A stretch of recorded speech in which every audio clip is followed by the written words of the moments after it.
I work out in the industry. I work out in the world, okay?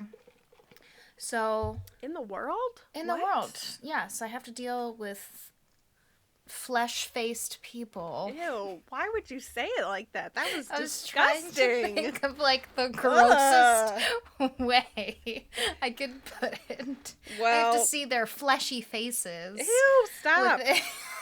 I don't. In 5.5 feet. It's like if I stand all the way back on the bar, I might be 6 feet away. But then we have these fucking dividers up now that just funnel the breath towards me. So I did start wearing two. Yeah, I know. No, I started double masking because everybody kept telling me to double mask. So I was like, all right, you know, we're in it to win it. I'm not trying to get some fleshy breath virus, you know. Fleshy. No, maybe I just don't like the word fleshy or flesh. I think maybe that's where this is going wrong for me. I feel like only a few choice people do. God, that is hilarious.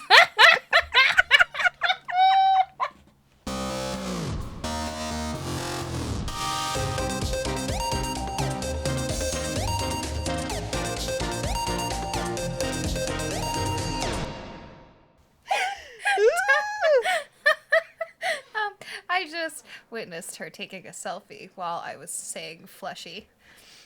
Yeah, I was ignoring that extensively. Yeah, I could tell you were doing a great job to, like, cackle like a buffoon. That's what we call a hard cack, by the way. Ew, no. C-A-C-K. No. T-M-T-M-T-M. Let's not have that be our trademark, please. That's hard cack? A hard cack. So gross. Yeah. How is that gross? I had a guy at work tell me that my laugh was, like, so interesting. That's what he told me. He goes, your laugh is just so interesting. And I legit... I feel like that's an insult. That's what I felt like. I was like, thank you. Like, that's what I want to hear, preach. And literally, he's like, no, I'm trying to, like, you know, it's like your voice that just, you know, has this different tone, and it just, you know, is a bit... And I was, like, literally just looking at him like, are you fucking kidding me? The entire... You just Snapchatted that to me? Are you kidding me? Twice? I'm the best sister. So, yeah, some dude told you your laugh was interesting, huh? Yeah, but apparently it was a compliment. And I was like, okay, well, now I'm just going to, like, hear my own Is laugh it, echo though? in my head Yeah. constantly. And so, That's yes, not so what when you sound like. I know, because when I laugh, like, this is how I knew that I became an adult, okay? Some people know in different ways. You know, sometimes it's a trip to the Social Security office or the DMV that'll really change a person. But for me, it was like when I realized that I sneezed like my dad. And then I laughed like an old witch.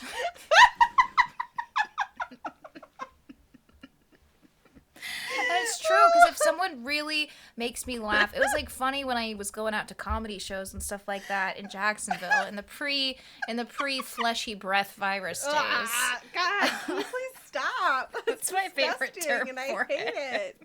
Do you just love it because I hate it? 'Cause I feel No, like that's just what a it bonus. That's just a bonus. Because that is like how I feel about being around people, and it's like so normalized to be like, ew, you're gross, you're a person, get away from me. And it's like, that's how I feel. It's like, get your fleshy breath out of my face. Anyways. What the fuck was I saying? You were an adult because you cackled like a witch. Literally.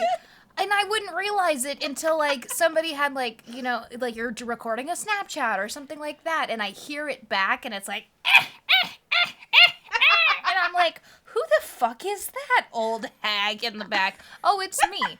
It's me, serving up a hard cack. God. I still hate that, though.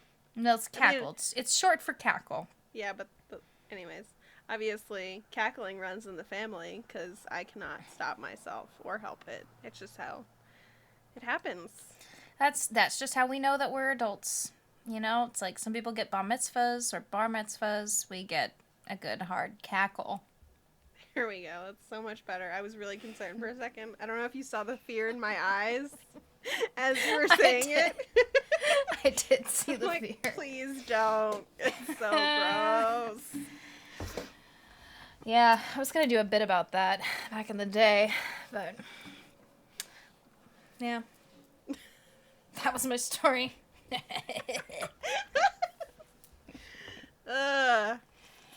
It's hard. It's hard out here. Oh, I still haven't told you what I'm going to do yet, have I? No, you haven't. Oh, would you like to hear? Jesus. Yeah, what are you doing? Tell me. Let's see. What are we talking about? What's going on? So, I decided to deep dive / I was going to say Google hole, but that was going to sound terrible. That's worse than hard cack. No, it's not. Yes, it is. No. Sounds like a hard cack in the Google hole. Ew, stop!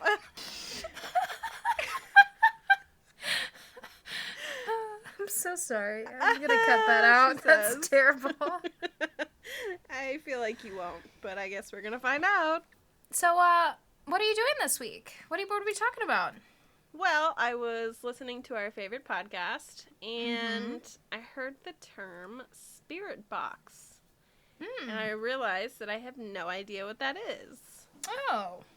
Do you know what that is? No. Are you lying? Because it looks like you're lying. Are you sure? That's just my face. So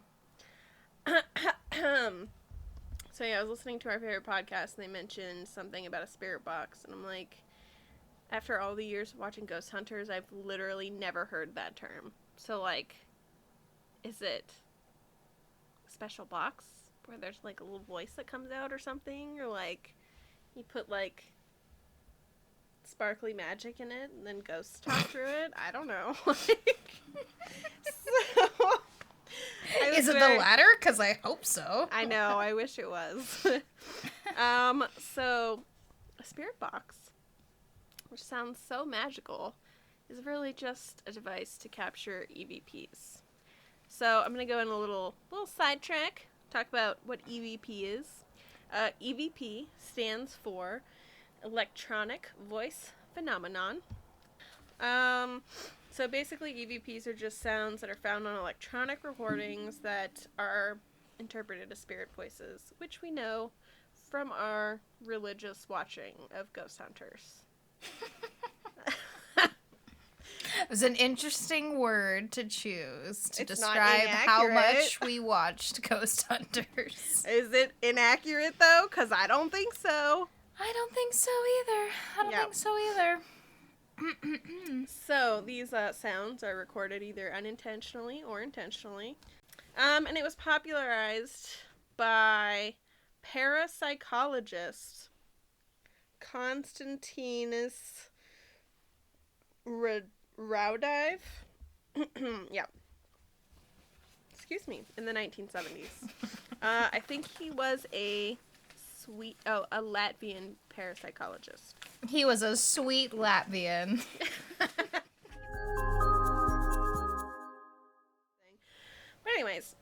anyways, back to that sweet Latvian. Yeah. Who's a parapsychologist in the 1970s. For the record, scientists think that EVP, electronic voice phenomenon, is just pareidolia. Yeah. Pareidolia. We're gonna say it that way. It's probably wrong. Which is basically where people interpret random sounds as voices. So it's like, so you know how, like, in your mind, if you see, like, a random pattern, your mind likes to interpret random patterns as faces often? Well, yeah, or I feel like it's similar to the thing where if you see a word with the letters jumbled, but the first and last letter are the same, then you can read it still. Yep. But there are some EVPs that they have gotten that it's so clear. Yeah, I am aware. Or they think it's just this weird thing that we do where we interpret random sounds as voices, and pseudoscience, to which I put a comment on my notes that said rude. Or That is rude.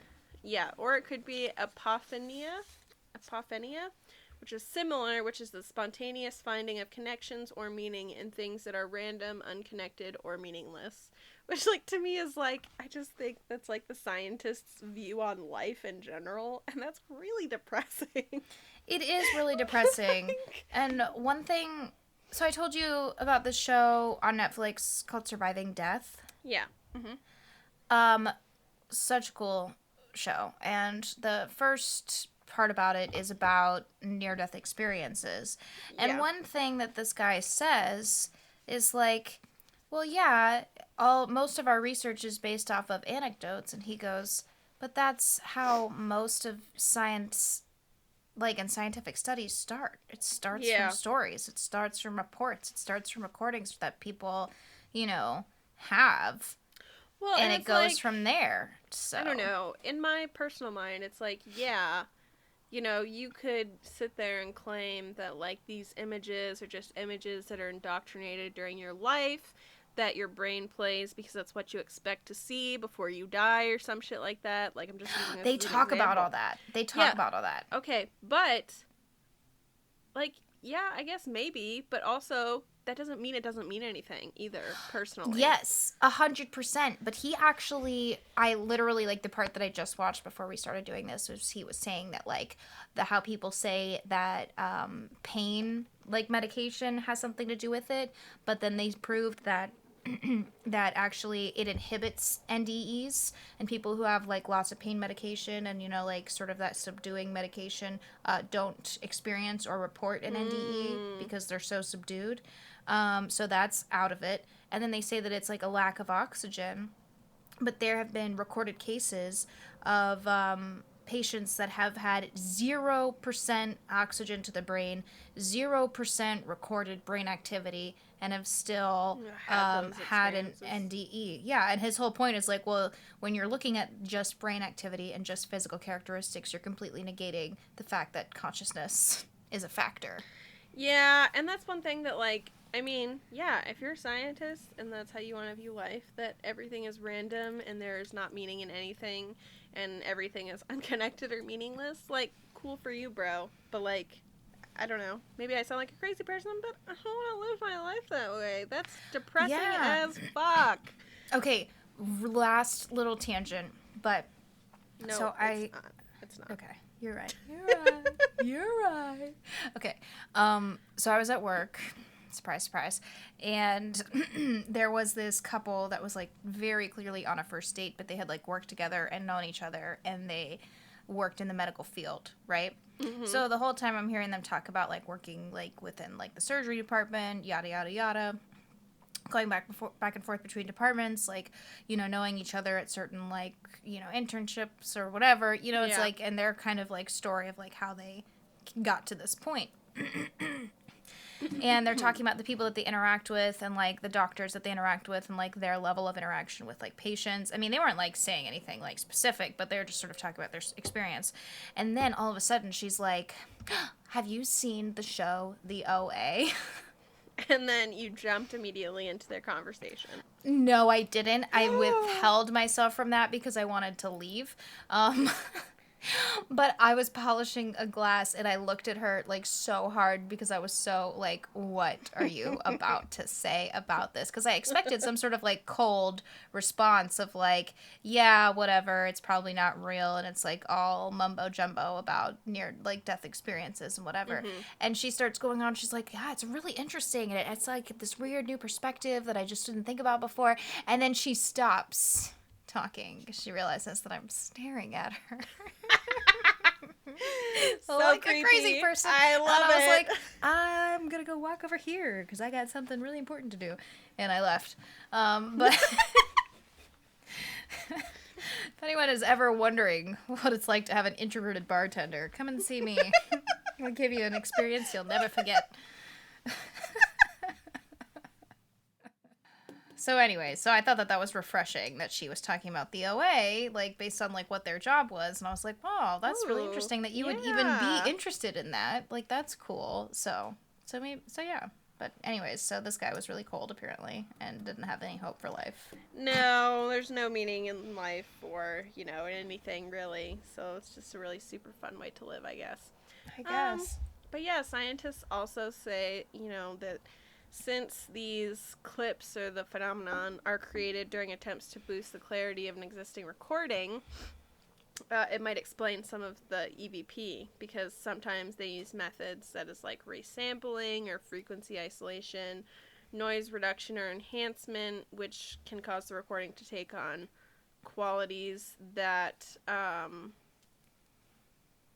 significantly differ from those that were present in the original recording. If that makes sense. Yeah. Which, like, I can kind of see, because there's so many ways to manipulate, recordings nowadays. Like, and like, while I have heard some really cool EVPs, sometimes I'm like, you guys are just grasping at straws. Oh yeah. There's sometimes where I'm like, they're like, he's saying the Lord's Prayer, and I'm like, that's white noise though. Like, that's what it is. No, my favorite is when it's literally like an EVP that's like, and they're like, he said, my name is Nathaniel Williams, and I'm like, that's so not any kind of sound that just happened. Like, so like, we love ghost hunters, but we are also haters. I wouldn't say we're haters. I say that we, passionate, we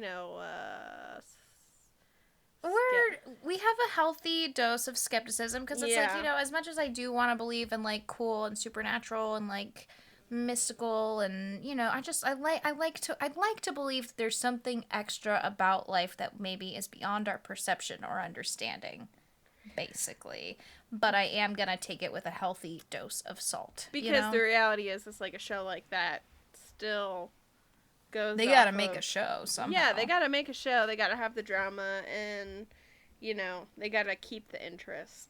So like, yeah, we love them, but as she says, we also have a healthy dose of skepticism, or we feel like our skepticism is a healthy dose. So I just want it to be like to a point where it's like, I can't, it's the whole reasonable doubt. If I like can say that I don't have, any sort of reasonable doubt of that being true or untrue. You know what I mean? Yeah, I don't know exactly. what I'm saying, really, but I know it factors into it. It makes sense, though. I'm totally on board with you.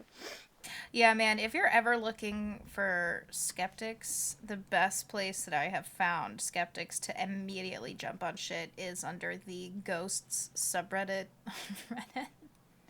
People will post some crazy cool videos and pictures, and you're like, holy shit.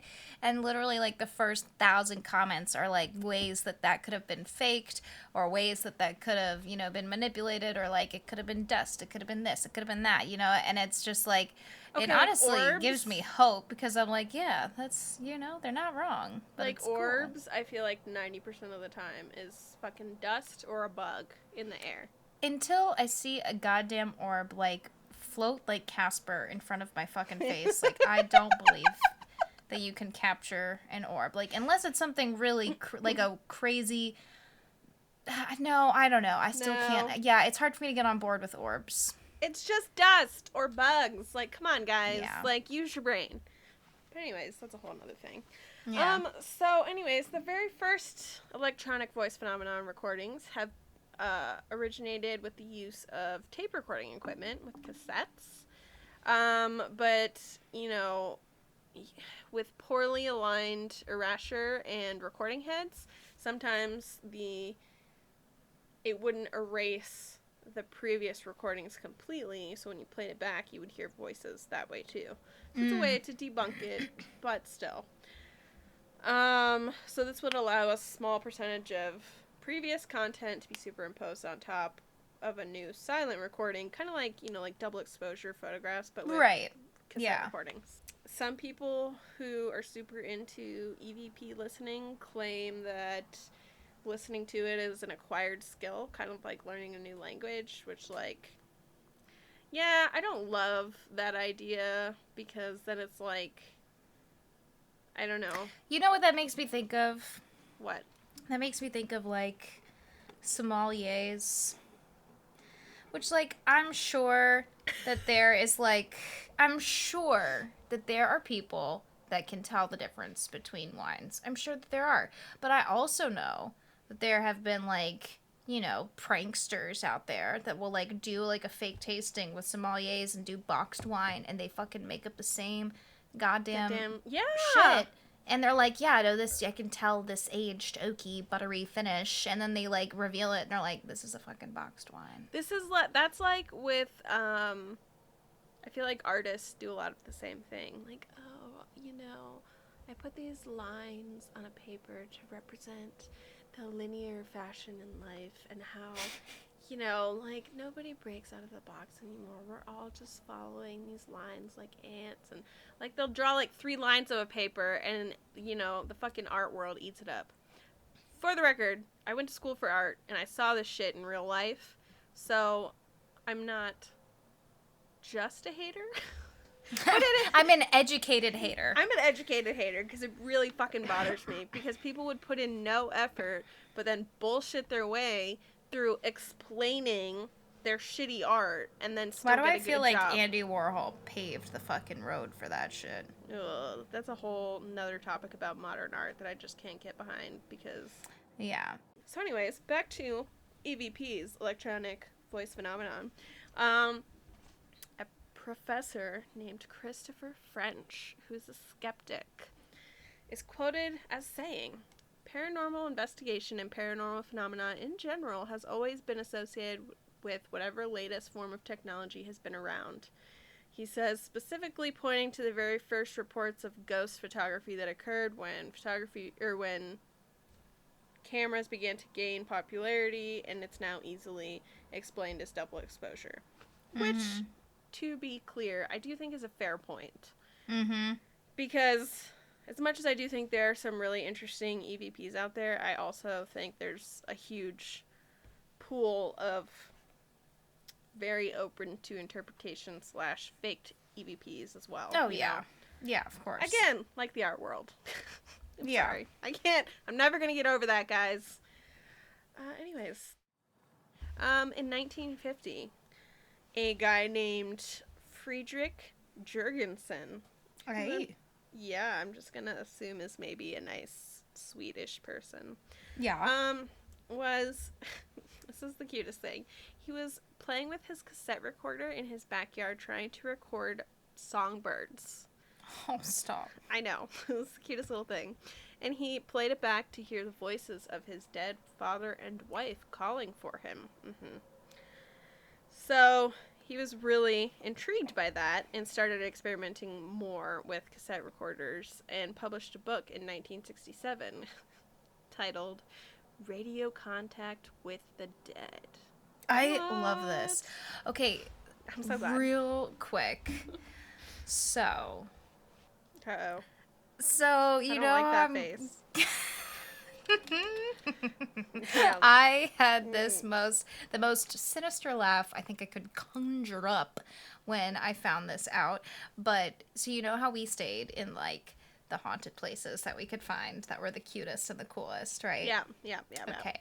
So, I am going to go to stay at this place in Saratoga Springs, and literally I Googled, I was like, oh, like, what are some haunted places in Saratoga Springs? And it was like, the up. Most haunted place in Saratoga Springs is the Bachelor Mansion where you're about to go stay. And I was like, how do I get a Ouija board delivered? Amazon. By Amazon Prime. I was gonna say, duh. Mom was like, you should do a seance. I can't believe Mom said that. Mom 10 years ago would have been like, don't bring that into my house. Well, to be fair, I will sage you right out of here. Right, yeah. Yeah, to be fair, that house needed a lot of sage, but I mean, that's very true. But no, my first thought was like, I wonder if like I could just like get up in the middle of the night and do some like EVPs, like just like sit in the bathtub and be like, it's here. Okay, but so I was gonna mention this later, but this was a good part to mention this. There are actually apps for ghost hunting that you can Are get there for really? your phone. Yep. Oh my god, stop. I'm about to have an investigation on my hands. There's one called Ghost Radar Classic. Oh my god, I gotta write these down. Hold on. Yep. And then there's another one called Ghost something, although that one seems more lame. But the Ghost Radar is one that was mentioned by our favorite podcast, and I guess they used it. I'm assuming I haven't used it yet because even though I have a healthy dose of skepticism, I do currently live in a house by myself. Don't want to record in my house because I'm a weirdo. So, they do also... You just never know, you know? But yeah, that's the modern progression of EVP stuff and, you know, the modern spirit box, which I'll talk about in a minute. But they have apps and stuff like that now for your phone. So now the cynic and skeptismo that is inside my brain is like, well, did they develop the app so where it already has like pre-recorded noises and stuff that like get added into your recordings so that way you believe it more? I don't know. Yeah, I haven't used it yet because, like I said, I didn't want to use it in my house. And because of COVID, I'm either at my house or at work. So. Yeah. Next time, though, I do a shoot in an abandoned building, I will bring my phone with me and try out the app. Yeah, you should. So, 1971, a Latvian psychologist named Konstantin Raudive, who I mentioned earlier. I was going to say, this is the same sweet Latvian, right? Yeah. So he heard about this guy who did the cassette recorder in 1950, and he further developed and elaborated on the techniques of the guy who was trying to record his birds and heard his dead father and wife calling for him. Frederick Johannesburg? Yeah. Jurgensen. Is that Jurgensen. Okay. Okay. So, Konstantin Raudive, I don't know. I'm sorry, everyone. Apparently, I'm really bad at pronouncing anything. Okay, so in 1971, this lovely Latvian parapsychologist worked to develop and elaborate more on the techniques with the cassette recorder. He released his own book in 1971, but he admitted that sometimes the ghosts didn't always speak clearly. They didn't always speak in the same language. Sometimes they would change languages in the middle of the sentence or even speak backwards, which is kind of like... That's very the Beatles of them. Blah! Stop it. I don't want to think about that. So, I found an article from The Atlantic, which was like the broken technology of ghost hunting, I think is what it was called. It was very, obviously skeptical, which made it an interesting read. So here's a quote from it. Electronic voice phenomenon have continued to rank among the most prominent quote-unquote evidence offered of the paranormal activity, it seems, precisely because humans are hardwired to dredge meaning out of chaos. Wow. Evolutionarily, we have long needed to discern the sight or sound of a predator despite its camouflage, which has led us to look for patterns where they might not be immediately evident. The quirks and shortcomings of technology plays directly into this biological need, throwing out random static and noise that is primed to be transmitted into meaningful signals. Ghost hunters work through confirmation bias. Looking for proof of the paranormal, they will find it in anything, but most readily in static, gibberish, and errata? I don't know what that is. Technological noise in which we are hardwired to find false positives. So, yeah. I want to meet, like, the person that wrote that article for The Atlantic who was, like, who pissed off their, like, boss. And the boss was like, I know you fucking hate ghosts. I'm going to make you do an article on it. So, it's The Broken Technology of Ghost Hunting by Colin Dickey, written in 2016. Yeah. Which is funny that he hates ghost hunting so much because he wrote a book called Ghostland, an American history. Oh, really? Yeah. Ghostland, an American history and haunted places. So, like, okay.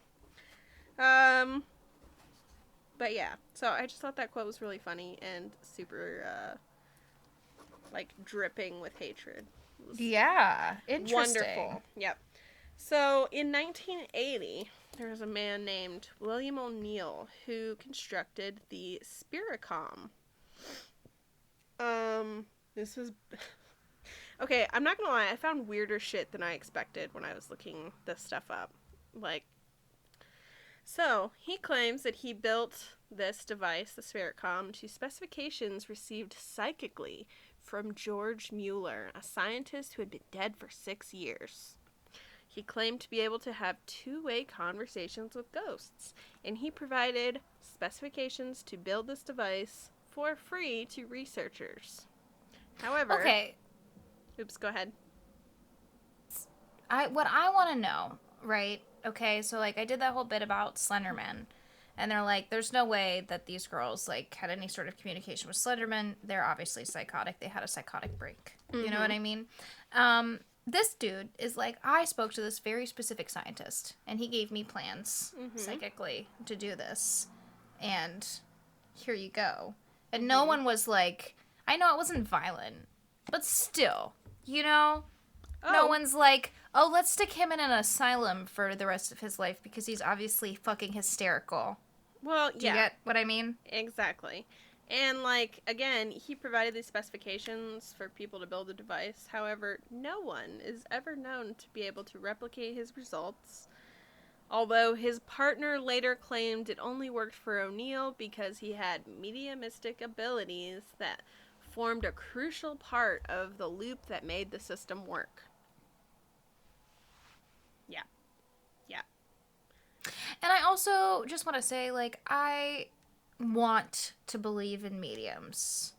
I want to believe in, like, clairvoyance. I want to believe in people that can connect with, like, another plane. Like, I desire to believe that that is true. However, there are so many of them that are disappointing.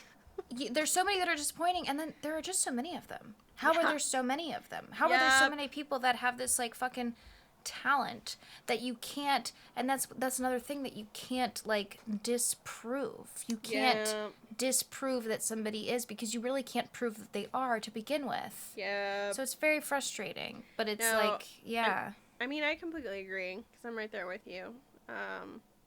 Although, I did go to a medium once. Did I tell you about this? No. I went to a medium in Cassadaga in Florida. Me too! What? I don't remember. So I don't remember who I saw, and I went when I was engaged at the time. And she's like, how old were you? Wait. 2021. Yeah. Me too. Look at us, twinsies, without even knowing it. Okay. Yeah. Also, just FYI for everyone's knowledge, we are a couple years apart, but really, I think that Emily is, like, the closest I will ever get to a twin. Well, like, literally, I'm your only fucking sibling. Shut up. I also just mean that we're very similar. God damn. I wonder why. God, I hate you. So anyway, I went to this medium, and you're the worst. Why do I tell you things? I love it. I am the closest thing that you'll get to a twin. No. Insane. You're such a butthead. I wish that I'd never said that. Please edit that out. I know you're not gonna. I'm not going to. No. You're the worst.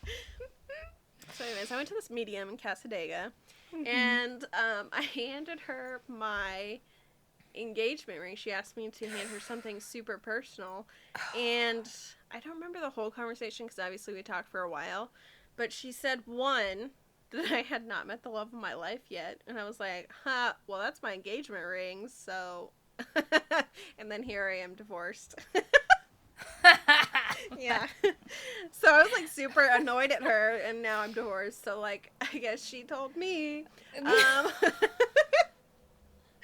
And then the other thing she told me is that she saw a lot of suitcases in my future, that I would travel a lot for my career, and that my career would be important to me, which is super interesting. I mean, I haven't traveled a lot this year because COVID. Oh, but yeah. But in general, I would need to at least do some traveling for my career. So yeah, it was it's very interesting years later. But I remember being like, wow, what a beat. She was completely wrong. And then Yeah. So anyways, that was the time I went and saw a medium. So when I went, I went with 3 other people, and we did we got like a group rate because we were on our way to Tampa to a concert, and we decided to stop in Cassadaga and get a reading because like that's when you do when you live in Florida and you drive past Cassadaga, you're like fuck it, might as well stop and get spooked, and so we went in and every single person had like this like touching experience. They're all like fucking crying and like being real weird, and I'm just like, cool, I don't know what this means to you, but obviously a lot at least. And she gets to me and she's like, so I see this big red dog, and I was like, Clifford? That's what I was about to say. Is there an animated version of me in there? Oh my god. Yeah, it was weird. And so I was like trying to think of like dogs that I'd met, and I was like trying to think of like Jazz, you know, or like other dogs that like possibly could fit that description. And she was like, no, it's like a big dog with like pointy ears and like short red hair. Like Charlie? Yeah. Wow. Okay, that's Yeah. a little weird. Yeah. Yeah. And did you know that before that all happened, like not before the Cassadaga thing, this was after the Cassadaga, but before, because like when she was talking to me, she was like, this dog, you know, is really close to you and means a lot to you and is just trying to protect you. And I was like, cool, sorry you got the wrong dog or like the wrong girl, like sorry I'm like blocked psychically, but like you picked up somebody else's juju, and that's not about me. I was gonna say, I love how we both were like, haha, sorry, you're wrong. And then... Yeah. Like, clearly and then no. years later, yeah. Yeah. And then, yeah, a few years later, and it's like I met Charlie, but when I met Charlie, like, I met Charlie before I met... Really? Yeah. Yeah, it was at, like, this album release party for a friend of mine who was in a band, and they were so good. Oh, my gosh. And, I thought you were being sarcastic for a second there. No, they really were. I have their literal, like, record album. I love them. They disbanded since, but anyways, that's not the point. The point is that they were having an album release party, and I was there with some of my friends that I had gone to Cassadaga with, and this dog, like, came up to me, and then, like, and was just big and walking around, and I was like, well, that's really weird. And I didn't put 2 and 2 together until, like, years later, and I was like... That's right. Because one of my friends who was there, like, mentioned it to me, and they're like, yeah, I always thought it was weird that, like, Charlie looked like that. And I was like, Charlie looks like that. Oh my god. Yeah. Very sweet dog. Very sweet girl. But yes, so not really sure about that. But that's my only experience, really, with, like, a medium or, like, a spiritualist or whatever they call themselves at the Cassadaga Spiritualist Camp. Yeah, that's when I wonder, like, that was my only experience, actually, with a medium. And also, I slightly wonder if we saw the same lady. Because that would be Did she hilarious. have, like, sandy blonde hair? Was it long? No, but she could have gotten a haircut. But it was, like, sandy blonde, and she was kind of, like, broad-shouldered, older woman. She could have been, like, in her 60s when I met her. I mean, I feel like you're describing, like, 60% of Florida at this point. So, like, Yeah, it could have been. It could have been, like, any person that was there. Yeah. Which, if you ever are in Florida, like, take a visit and see what happens. You never know what you're gonna get. Hey, Cassadaga was pretty cool, though, just in general. I did like the vibe. Cool. Yeah. I'm, like, wishing that I was doing Cassadaga this week, because this would be a great time to talk about Cassadaga. No, it would be, but yeah, don't take that. Also, for sure, probably the best way to prank me in life is to pay a random person to be a medium and to come up to me and tell me some bogus shit that, like, there's no way they would have known, but, like, someone in my life would be like, oh, I know all this shit, and she'll get really freaked out by this. Noted. It's like, I knew I would set myself up for that, but it's just like, yeah, that is for sure an easy way for me to be like, yeah, so a medium came up to me and basically told me that my life was crazy, and, like, yeah, guys, I'm gonna tell you all about it. Like, no, yep. I would fall right into that trap. Again, Noted. Right. I don't know what I'm going to do with that, but I'm going to find something to do with it when you least Just file that expect information away for later. Yeah. Yeah, so he had this spirit come and nobody else could ever replicate his results, right? So then we come along to the spirit box, which was created in 2000 by a guy named Frank Sumpton. Sometimes it's also called the ghost box or Frank's box, which is weird. Yeah, I know. So I found this one article on the site called sinistercoffeeandcreamery.com. Yeah, hold on, I'm going to get to that.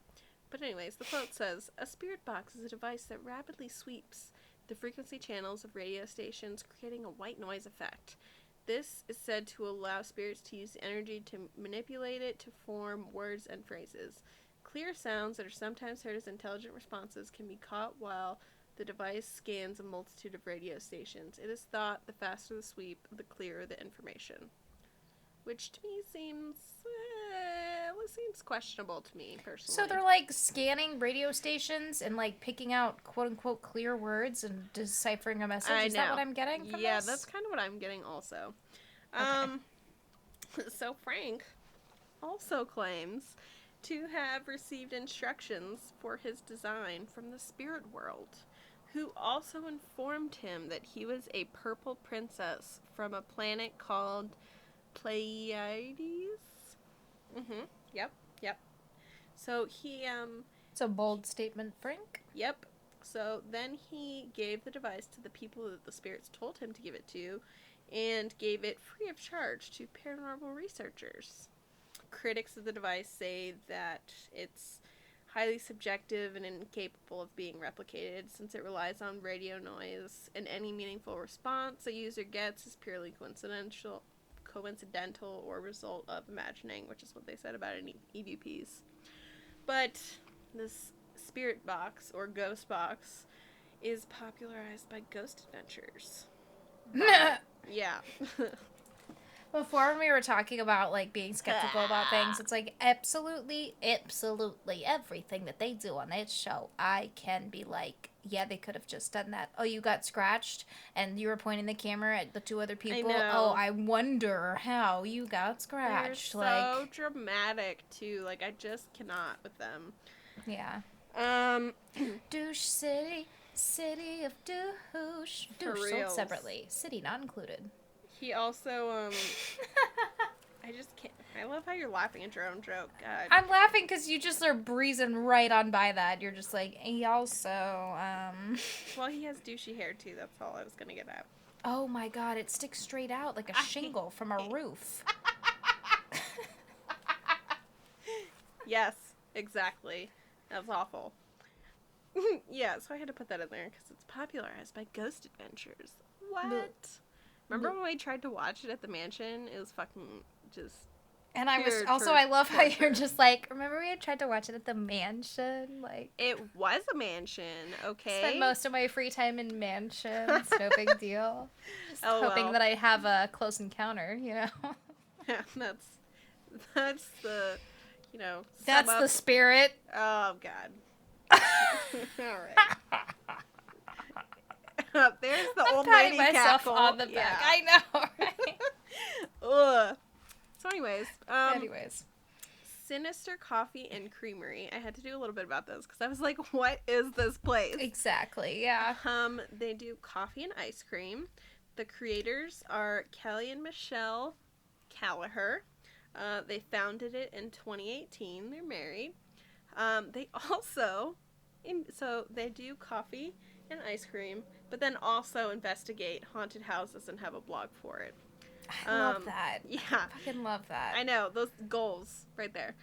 Yeah, no, that's awesome. I'm glad I know about them. That's my goal in life, is to, like, let me somehow, you know, join my passion of, like, crafting is what I imagine for myself. And ghosts. Mm-hmm. Let's just do that. That's what needs to happen. Yeah.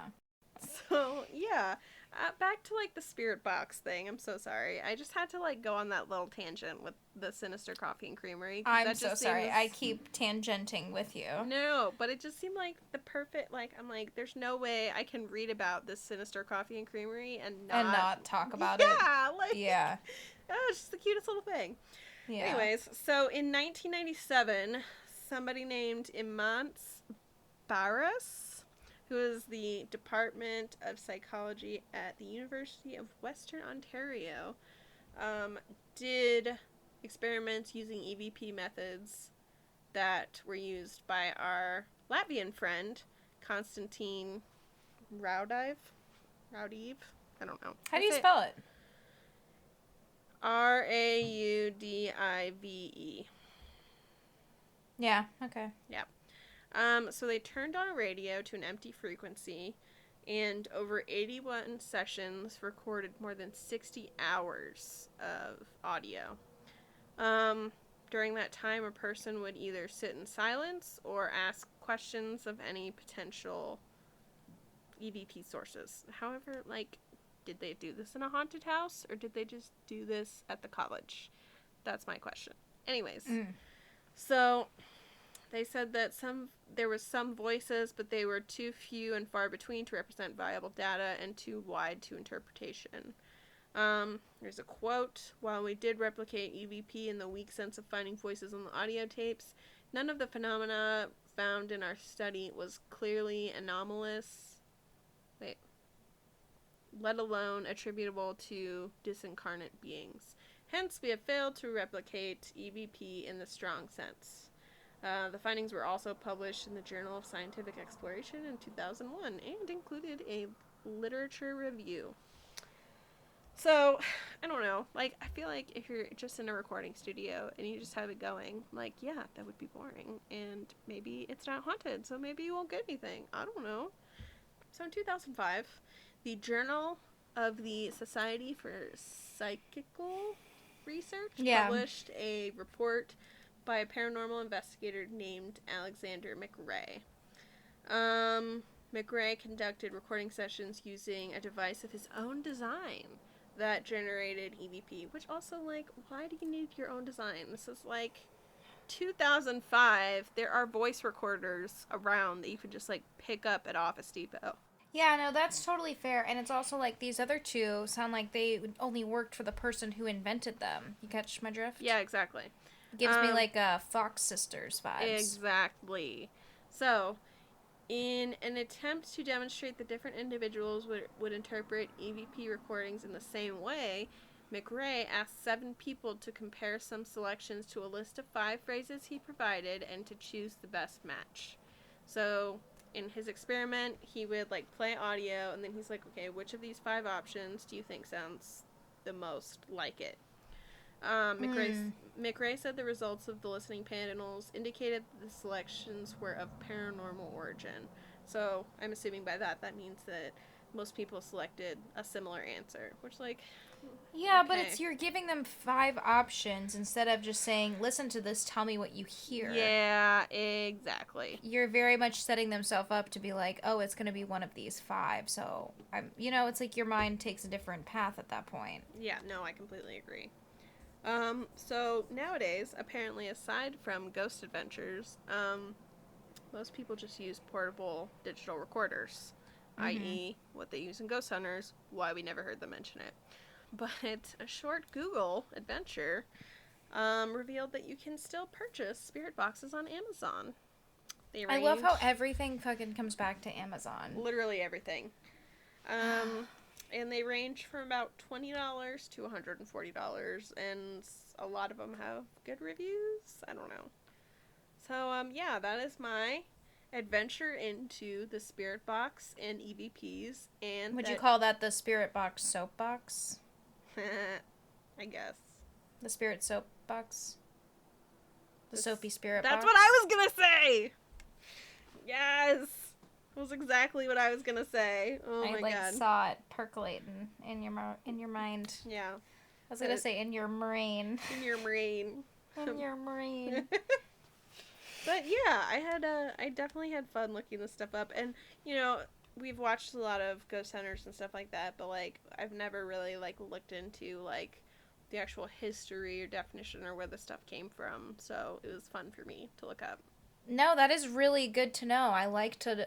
see, it's like, this is why I love the way that your mind works, because it teaches me about things that, like, I would never consider. You know, someone tells me, like, a term, and I'm like, okay, it's this term, you know? But, like, Just where like did it come until... from? Exactly. Yeah. It's like, until recently...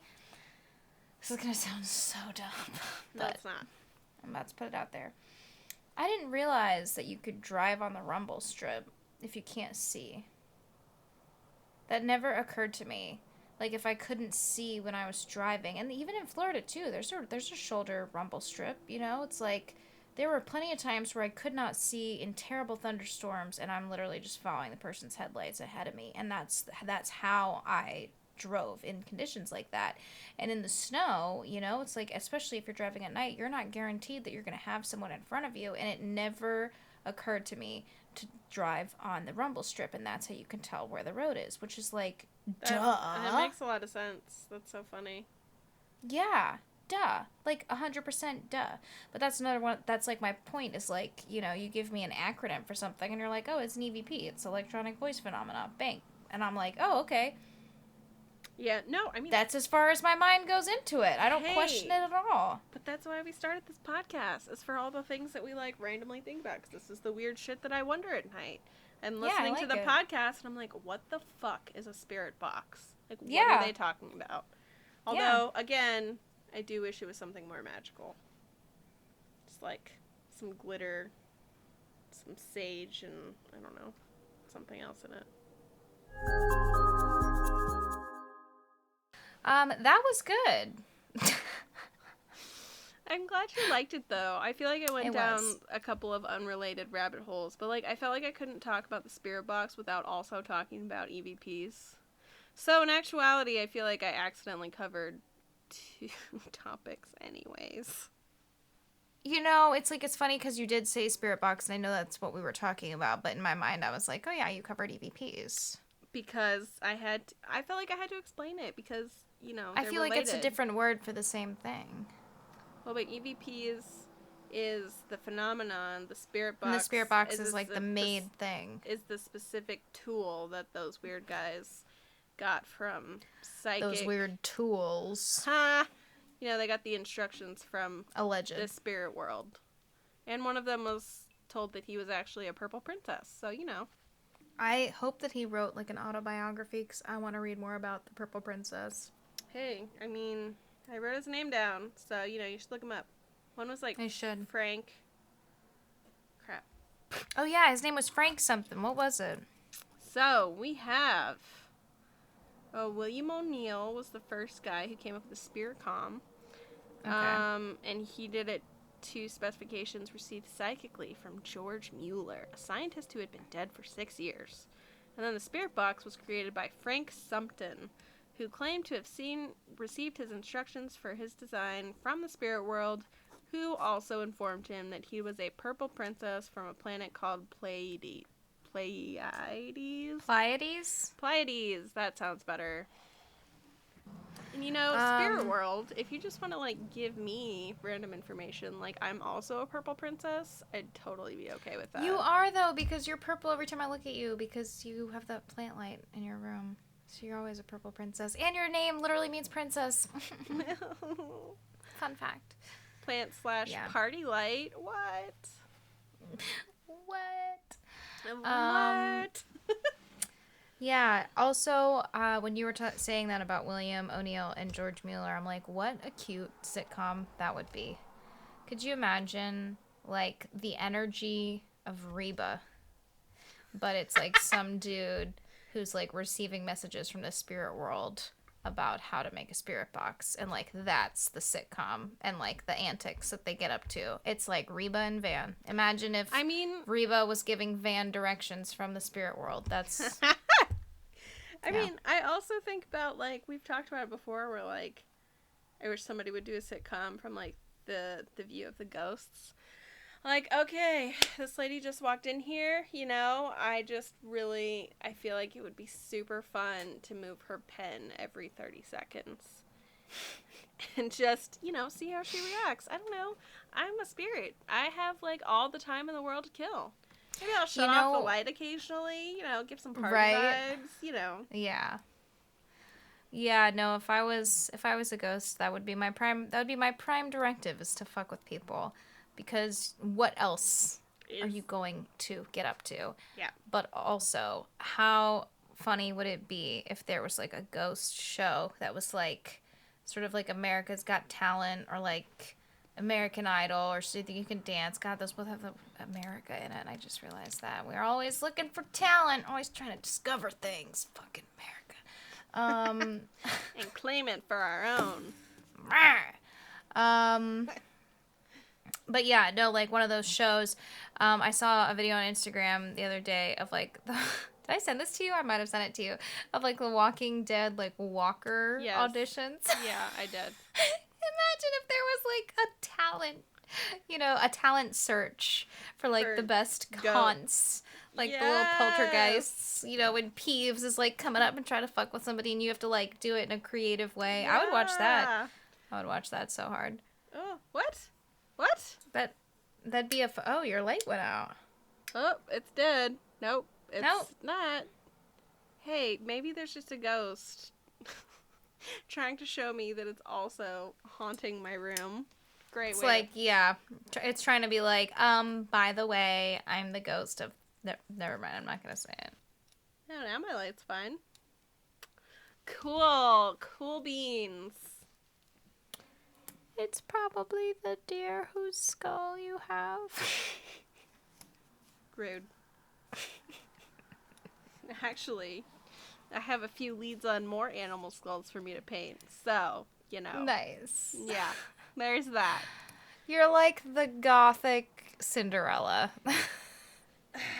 Yeah, it's like... I just imagine you, like, painting and, like, it's, like, to them in the ether, it's like you're singing songs to your little woodland creatures and they're all dancing around you in a ghostly fashion. It's cool. I've just, really decided to embrace the weirdness in 2020 and 2021. Do your thing. Anyways, cool. So we're keeping it short this time around, and we'll be back next time with 2 stories or more. We often have more stories than the stories that we plan to tell each other. Well, I mean, like I said, I technically talked about 2 on accident because It's true. So really, that was I just took up the whole episode myself. I know, and I love that. I get to see your purple princess face. I'm now gonna change your name in my phone. This is an official moment from Ice Swabs to Purple Princess. No, I don't like that. So I'll leave it Ice Swabs. JK, I guess Purple Princess. Why did I just put my name in there? Just put it's in there. Name. It's in there. You're in there as like Sarah New or Sarah New. I've had the same stupid number for like 10 years. You can thank your father for that one. I know. I'm still in his phone as Sarah New, and it's been like literally 10 years. See, and is you've it been new in anymore, my phone Dad? as Eye Swabs for 10 years. But yeah, so that's it for this week's episode. Next week we'll be back to our unreasonably long episodes, which will be great for everyone, I'm sure. And in the meantime, you can follow us on Instagram at wonderlust.pod or on Twitter. Yeah, at Pod Wonderlust, yeah. So if you want to listen to an episode and tweet us about things, whether, like, we missed something or you found something really interesting, like, cool, I will be about that. But I'm, like, not trying to be, like, a tweeter. Unless people tweet me, and then I'll be like, yeah, hi, guys, I'm tweeting. We hope you enjoyed this shorter episode, which is more suited to vacuuming or cleaning the house as opposed to road trips. So, thank you for joining us, and we will see you next time. See you next time in your domestic bliss.